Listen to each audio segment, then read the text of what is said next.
সব দুঃখ কি শুধু আমারই হয়? আমি বুঝি না ভাই, ভালো সময়টা আমার এত কম কেন? যখন একটু ভালো থাকি তখনই দুঃখ এসে আমাকে একদম আষ্টে পৃষ্ঠে ধরে। আমার জীবনে ভালো সময়টা খুব কম, সব কিছুতেই মনে হচ্ছে ব্যর্থ। যখনই একটু সুখের সন্ধান পাই সেখানেই দুঃখ হাজির। আসলে ভাই, দুঃখ আমার পিছু ছাড়ে না। আমি কখনোই ভালো থাকতে পারলাম না। আমার মন খারাপের কারণ কেউ বুঝলো না, কেউ বুঝতেও চায় না। আমার দুঃখ একান্তই আমার।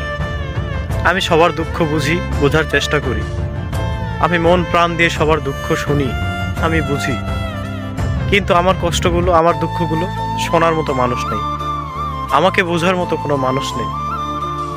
যারা আসে ক্ষণিকের জন্য, তারা নিজ ইচ্ছায় আসে, আবার নিজ ইচ্ছায় চলে যায়। মাঝখানে শুধু আমাকে এক আকাশ সমান দুঃখ দিয়ে যায়।